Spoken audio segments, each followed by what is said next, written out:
안녕하세요. 크립토튜브입니다. 이번 시간에는 4분기가 굉장히 재밌어질 수 있다.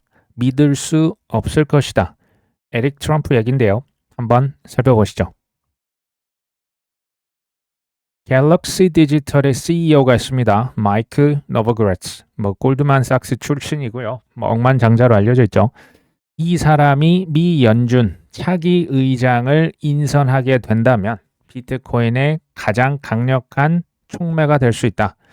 특히 이제 제롬 파월 의장 내년 5월까지 합니다.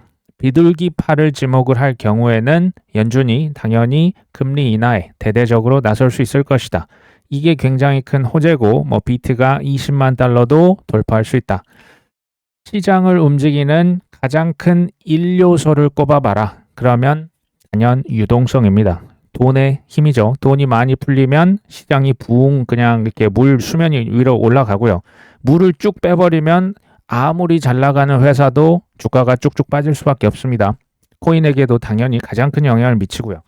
전 세계 유동성을 사실은 좌지우지하는 곳은 물론 최근에 힘은 좀 많이 빠졌지만 여전히 미 연준이 키를 쥐고 있는 건 사실이 맞습니다. 연준에서 금리를 인하하면 전부 다 따라서 금리 인하하고 연준에서 돈을 조이기 시작하면 다른 나라도 어쩔 수 없이 이렇게 따라가는 형국이죠. 시장은 선반영한다라고 합니다. 그러니까 이러한 사실을 미리 반영을 해서 가격이 오를 수도 있고 떨어질 수도 있습니다. 근데 올해 한 연말까지 해서 사실은 내년 5월까지니까 이번에 연말까지 아마 이제 차기 연준 의장 12명 후보자들 이렇게 추려놨을 거 아닙니까? 이 사람 중에 딱 한 명으로 이제 지명만 돼도 저는 이거 시장이 선반영할 수 있다라고 봐요. 그만큼 유동성에 대한 기대감, 냄새만 맡아도 오를 수 있는 준비가 저는 이제 뒤로 가면 갈수록 저는 나올 수 있다라고 봅니다. 또 시장은 한편으로는 기대감으로 움직이거든요. 그러니까 내년 중반까지도 내년 5월 달까지 제롬 파월이 있는데 그때까지는 그러면 이제 비둘기가 온대 비둘기 왕비둘기 누가 더 왕비둘기냐 이거 면접받대 이런 얘기들이 계속 나오지 않을까요? 라고 저는 생각을 해보고 있습니다. 그런 연유에선지 지난번에 한번 얘기 드렸지만 라울 팔이라고 하는 매크로 투자자는 내년 2분기 크립토 시장 피크를 찍을 것이다. 내년 2분기면 4월, 5월, 6월 어디쯤 되지 않을까? 이제 여러 강의를 이제 온라인으로 들으실 수가 있어요. 라울 팔, 저니맨 이런 거 들어가셔 보시면 되시는데 그 중에 차트를 하나 제가 한번 가져와 봤습니다. 검정색은 ISM 이렇게 차트고요. ISM은 그냥 미국의 실물 경제다. 이렇게 생각하시면 됩니다. 급등락이 있는 거죠. 이게 대략 4년 주기 한번 이렇게 이어봤더니 이게 좀 밑바닥에서 이게 제가 50을 기준으로 ISM 50 밑으로 내려가면 쉽게 말하면 경기 안 좋다. 근데 다른 때는 그냥 한번 탁 찍고 바로 위로 올라갔었거든요. 지금은 보니까 계속 밑에서 3년 내내 놀았다라는 거죠. ISM. 실물 경제가 너무나 오랫동안 이례적으로 경제가 안 좋았던 거예요. 그 이유는 사실은 코땡땡 그때 돈을 너무 많이 찍었어요. 금리 인하에서 무제한 양적 완화를 했었죠. 너무나 돈을 많이 찍었기 때문에 그거 다 빚이지 않습니까? 돌려막기 하려고 그러니까 돈을 너무 많이 했기 때문에 이걸 이제 회수를 해야 돼요. 그러니까 그 회수하는 기간, 그러니까 긴축했던 기간이 지금 너무나 길었던 거예요. 그러니까 그 전에 돈을 얼마나 풀었냐에 따라서 이 후유증이라고 보시면 돼요. 이렇게 할 수밖에 없었던 것이다. 근데 이게 이 사이클이 사라지는 게 아니라 그냥 뒤로 한 1년 정도 좀 뒤로 미뤄지지 않을까라는 게 지금 이 라울팔 의견이고요. 저도 이렇게 될 수 있겠다. 그래서 이분은 이제 5.4년 주기를 이제 얘기를 하네요. 검정색은 ISM이고요. 이제 빨간색이 대략 5.4년 사이클. 그렇다면 이런 식으로 올라갔다가 또 이제 밑으로 쭉쭉 떨어지지 않겠냐 이렇게 예상을 해봅니다. 혹자는 이제 비트코인 기관들이 다 들어왔고 블랙락도 있고 피델리티도 있고 현물 ETF가 있기 때문에 더 이상의 폭락은 없을 것이다라고 얘기하시는 분들이 종종 있으세요. 근데 저는 여기에 대해서는 좀 부정적입니다. 그 이유를 좀 얘기를 드리려고 하고요. 우리가 지금 쉽게 제가 여러 차례 얘기 드렸던 비즈니스 사이클, 유동성 사이클, 반감기 사이클, 비트코인, 그 다음에 미국의 대선 사이클, 대략 4년이지만 정확히 4년은 아닙니다. 3년에서 5년을 왔다 갔다 합니다. 근데요, 요걸 또 제가 다른 표현으로 얘기를 드리면 글로벌 빚이 너무 많거든요. 우리도 카드 돌려막기 아시죠? 빚이 너무 많으면 이 카드로 빚 그냥 맞고 저 카드는 그냥 버리는 거고, 이 돌려막기를 전 세계적으로 빚을 돌려막는 주기가 대략 4년 전후가 되는 겁니다. 이 돈을 너무 많이 찍었기 때문에, 그러니까 좋든지 싫든지 나중에 돈을 수도꼭지를 너무 많이 풀었으면요, 언젠가는 이거 무조건 잠글 때가 온다는 얘기예요. 이해되시죠? 돈을 너무 찍었기 때문에 이제 물 빼내는 시간이 반드시 필요해요. 계속 이렇게 찍어내면 이제 국가가 다 파산하기 때문에 그렇게 계속 돈을 흥청망청 쓰다가 어느 순간 절수해야 될 때가 오는 거예요. 그때 충격이 온다는 얘기입니다. 너무나 빚이 많으면. 그러니까 전제 조건이 있어요. 난 빚 없다. 나는 뭐 집 살 때도 빚 없이 산다. 난 사업할 때도 빚 없다. 이분들은 큰 영향이 안 갈 수 있어요. 남들에게 영향이 가겠죠. 너무 빚이 많으면 이자도 감당이 안 되는 순간이 오는 거예요. 그럴 때는 어쩔 수 없이 수도꼭지 잠깁니다. 요때 충격이 한 번씩 빵빵 터지는 거예요. 저는 그때 비트코인은 그러면 굳건히 버틸 수 있겠냐? 저는 아니라고 보는 겁니다. 거시경제와 비트코인은 이제 같이 나란히 갑니다. 사진에 보이는 마이클 세일러. 이제 보통 비트코인에 투자하시는 분도 있지만 스트래테지 주식에 투자하시는 분들도 종종 눈에 띄십니다. 뭐 국민연금도 했고요. 저기 뭐 코인베이스 주식도 사고 그러죠. 스트래테지 주식을 사는 것이 비트코인 투자와 어떤 관계가 있을까요? 같은 걸까요? 결론적으로 저는 아니다.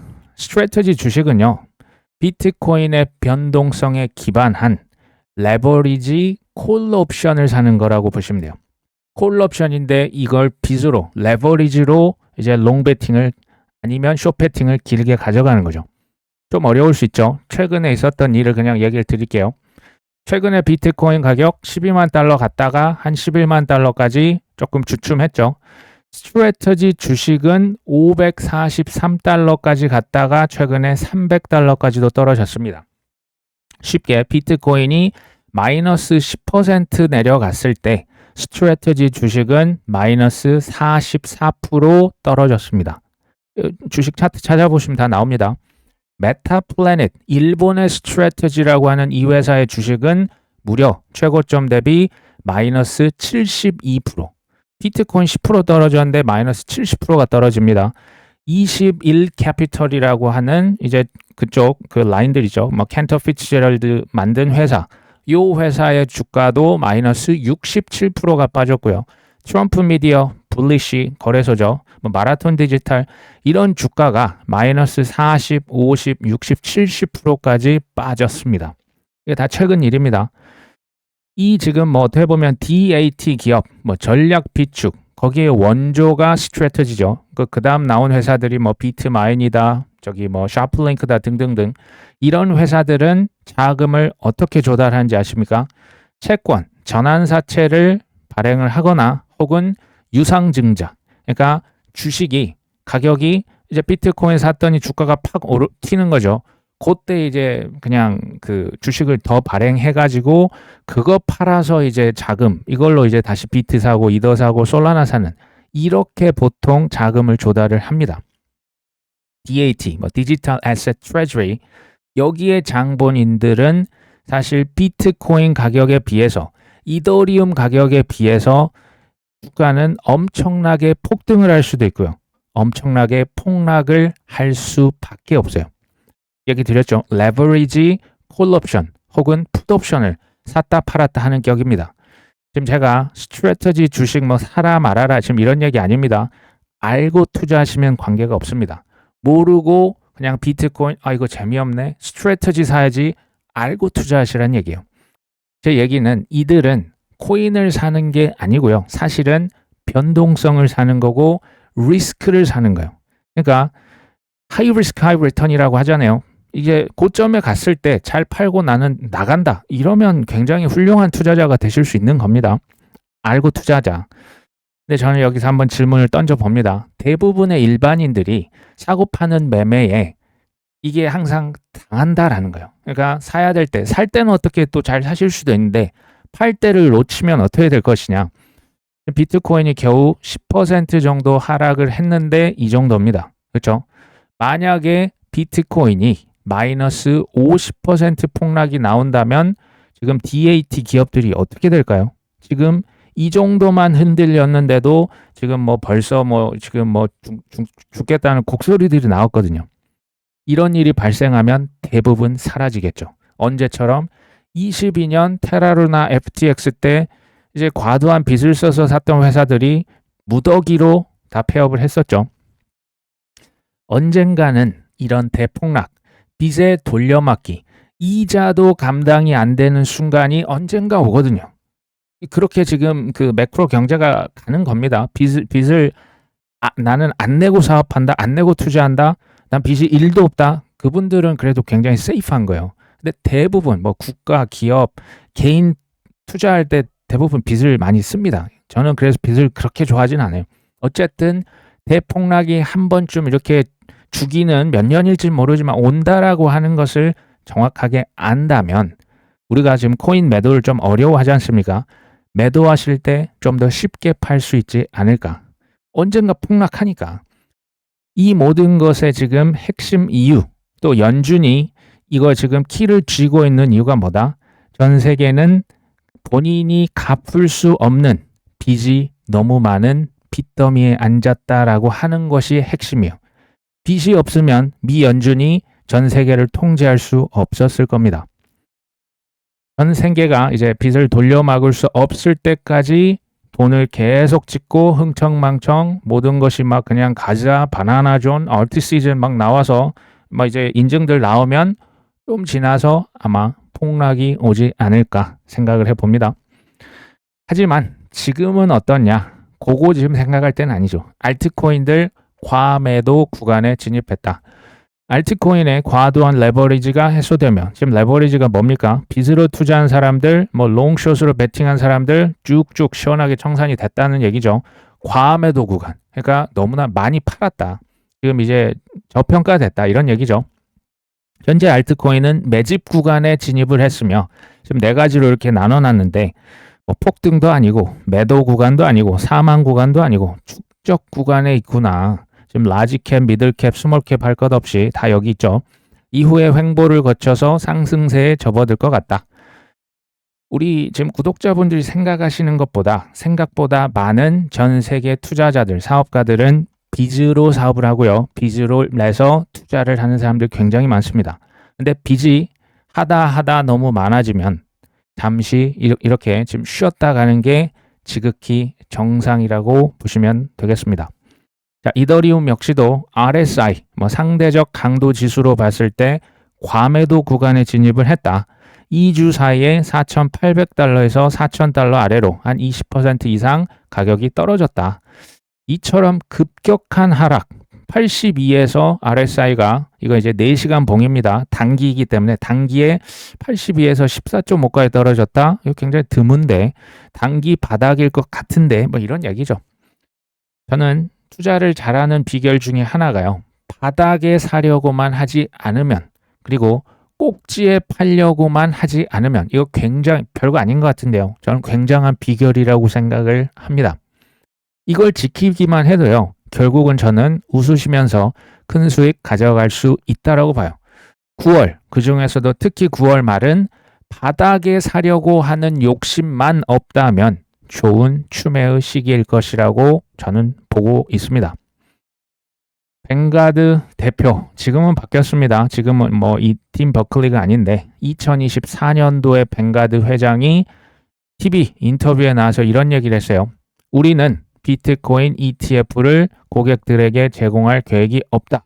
그리고 우리는 입장을 번복하지 않을 것이다. 굉장히 강경한 태도로 비트코인 ETF에 대해서 반코인 발언을 했죠. 25년 얼마 전 기사입니다. 이게요, 지금 한두 개 뉴스 매체에 지금 나온 게 아니고 굉장히 많은 매체에 동시다발적으로 뿌려져 있음을 제가 이제 영문 기사를 보면서 확인했거든요. 지금 뱅가드가 뭔 얘기를 하냐? 고객사들에게 타사, 본인들이 직접 뭐 자존심은 있어서 그럴 수도 있고요. 어쨌든 기존에 나와 있는 비트코인 ETF들을 우리 고객 그 증권 계좌 그대로 연동해서 사게끔 허용을 하고 있는 논의를 하고 있다. 이렇게 입장을 슬쩍 바꿉니다. 분명히 아까 24년도에 입장을 번복하지 않을 것이라고 대표가 나와서 TV에서 여러 번 얘기했지 않습니까? 근데 바꿨네요. 그렇죠? 말을 우리가 믿으면 안 된다. 제가 이걸 뭐 지금 10수년간 지금 보고 있습니다. 항상 이런 식이더라고요. 그리고 뒤에 가로 열고 닫고 지금 이 얘기를 해요. 라이벌들의 성공을 확인한 이후에 지금 이런 얘기를 씁니다. 라이벌이 누굴까요? 뭐 블랙락, 피델리티, 뭐 바네크, 비트와이저 뭐 이런 데겠죠. 라이벌들이 비트코인, 이더리움 ETF 팔아서 굉장히 성공했던데 교묘하죠. 교묘합니다. 우리도 가만히 있을 수 있겠어? 이게 저는 너무나 가증스러운 거예요. 블랙락의 회장은 이걸 어떤 표현으로 썼는지 아십니까? 내가 착각이었다. 내가 공부를 정말 좀 해봤는데 내가 비트에 대해서 정확히 잘 몰랐다. 내가 공부해봤는데 이 짱이네? 대단하던데? 이렇게 갑자기 바꾼 거예요. 트럼프 대통령 뭐라고 했습니까? 달러만이 최강 화폐고 비트코인 이런 거 뭐 난 코인의 팬이 아니다. 그런 거 그냥 막 무제한 찍어서 뭐 거의 사기로 취급을 했잖아요. 근데 괄호 열고 닫고 우리 아들들이 막 알려줘서 나는 처음에는 안 믿었는데 내가 이제 코인의 가능성을 발견했네. 지금은 뭡니까? 크립토 프레시던 대통령입니다. 코인 대통령 되셨죠? 이런 식인 거죠. 저는 그래서 사실 지금 뭐 약간 반코인적인 태도를 취하고 있는 중국 본토 혹은 인도 뭐 허용은 했지만 이게 조금 인도는 특히 코인 세금이 너무 셉니다. 요거 입장 바꿀 거라고 전 보고 있는 거예요. 왜? 왜냐면요. 안 그러면 안 돼요. 코인에 대해서 이걸 내가 그냥 가만히 있겠다. 이거는 안 되는 거예요. 그냥 미국이 그냥 이제 비트코인 게임의 룰 체인지 했지 않습니까? 원래는 금모으기 운동, 그전에 미 국채 모으기 운동이었는데 게임의 룰을 바꾸면 그 룰을 당연히 따라가야 됩니다. 미국이 여전히 룰을 체인징을 할 수 있는 국가거든요. 안 그러면 안 됩니다. 어쨌든 세계 2위 자산운용사 이런 게 이제 기사화가 지금 많이 되고 있어요. 뭐 예전에 코인을 굉장히 변동성이 크다. 이거 절대 허가 안 할 것이다 했는데 바꿨죠. 과거에 보시면 수도 없는 거죠. 뭐 JP 모건, 블랙락, 트럼프, IMF 총재, 뭐 유럽 중앙은행 총재, 뭐 우리나라도 있었지 않습니까? 뭐 노벨상 받으신 경제학자들이 나와서 코인은 사기다 해놓고 나 공부 좀 해봤는데 아니네. 이런 사람들이 많아요. 뱅가드는 이미 저는 이걸 알고 있었기 때문에 전혀 이제 네 이렇게 하고 그냥 넘어갔던 거고 이미 코인에 키역이라도 들어간 메이저 회사들의 주식을 왕창 사놓은 회사가 어딥니까? 뱅가드예요. 뭐 그게 채굴이건 뭐 거래소건 뭐가 됐건 뭐 코인베이스다 뭐 서클이다 찾아보시면 채굴 회사들 대주주입니다. 대주주. 근데 무슨 코인에 관심이 없으면 그렇게까지 안 하겠죠. 그들의 말을 바꾸고 시장이 펌핑 되기 전에 힘 닿는 대로 우량 코인 위주로 사서 모아 놓으시면 따뜻한 연말이 되지 않을까 한번 생각을 해봅니다. 에릭 트럼프가 최근에 인터뷰에 나와서 이런 얘기를 했습니다. 크립토는 인터넷보다 성장 속도가 더 빠르다. 그리고 이번 4분기를 봤자 이제 10월, 11월, 12월 아닙니까? 올 4분기는 unbelievable 할 것이다. 믿을 수 없을 것이다. 근데요, 우리가 이제 주목할 필요는 있어요. 에릭 트럼프가 타이밍까지 잘 맞출지는 솔직히 저는 물음표입니다. 이거 맞춘다라고 하시는 분은 저는 이게 불가능하다고 보기 때문에 하지만 방향성은 틀리지 않을 거라고 여전히 보고 있습니다. 뭐 충격적인 통계치가 있다고 해서 이게 뭔가 제가 살펴봤는데 미국의 탑 10 주식의 시가총액을 합쳐봤더니 미국 전체 주식 시장의 78%를 넘어섭니다. 탑 10의 돈이 다 몰려있는 거죠. 과거 80년대는 미국의 탑 10 주식이 시총이 그래도 한 절반 조금 안 됐다라고 하는데요. 이제는 78%, 그 전에 닷컴 버블 때, 이때도 거품이 어마어마하게 있었지만 그때도 74%였어요. 탑 10 주식이 전체 미국 시장에. 근데 이게 점점 중앙화, 집중화, 쏠림 현상이 커지는 거죠. 이걸 보면 앞으로 모든 것의 쏠림 현상이 전 일어난다고 보는 거죠. 원래부터 성공했던 유튜브 채널도 그런 거 아닙니까? 이제 뭐 구독자 수가 뭐 엄청난 대로 사람들이 몰려가는 거예요. 우량주 혹은 우량 코인 위주로 비중을 이 정도 가격 할인해 줄 때 잘 모아 가시면 전 나쁘지 않겠다. 네이트 제라시 이분은 ETF 쪽에 뭐 한 20년 이상 경력이 된 분입니다. 이 사람이 최근에 솔라나 ETF 신청서 수정해서 SEC 다들 제출 다시 했던데 누가 제출을 다시 했을까요? 프랭클린 템플턴, 피델리티, 코인쉐어즈, 비트와이즈, 그레이스케일, 바네크, 캐너리 캐피털 그리고 솔라나와 이더리움 스테이킹 이자가 포함된 ETF 이제 지금 곧 있으면 승인 나는 거 알고 있지? 라고 얘기를 좀 하고 있습니다. 이 사람 얘기예요. 2주 내에 이것들이 승인이 된다면 어떤 일이 일어날까? 지금 이런 얘기를 하고 있습니다. 또 한번 이게 그러니까 항상 그런 것 같아요. 코인은요. 정말 바로 다음 주를 상상을 못 하겠어요. 왜? 언제든지 손바닥 뒤집듯이 뒤집어 버리니까. 갑자기 뭐 톰리가 저는 예전에 톰리를 제가 한번 모신 바가 있었거든요. 이제 컨퍼런스 연사로 이렇게까지 뜨실 줄 몰랐습니다. 어찌됐건 언제 그랬냐는 듯 호재 뉴스들로 화면을 가득 채우지 않겠냐. 순식간에 바뀔 수 있다는 얘기를 드리는 겁니다. 좀 넉넉하게 보셔도 10월 중순, 하순 가면서 다수의 알트코인 ETF 최종 데드라인이 촘촘하게 모여 있어요. 뭐 솔라나, XRP, 뭐 도지코인, 라이트코인 뭐 등등등 저 11월, 12월까지 있습니다. 그리고 10월 29일 금리나 연준에서 할 확률이 폭락한 게 아니에요. 보니까 87.7%입니다. 이변이 없는 한 금리나 하겠네요. 그렇죠? 뭐 clarity 법이죠. 이제 그 명확성 법도 표결이 좀 뒤로 미뤄졌지만 아마 한 10월 저 중순이나 말쯤에는 표결을 하지 않을까. 그러려니 하시고 한번 기다려 보시면 어떨까 싶습니다. 이번 한 주도 좋은 한 주 되셨으면 좋겠습니다. 끝까지 시청해 주셔서 감사합니다.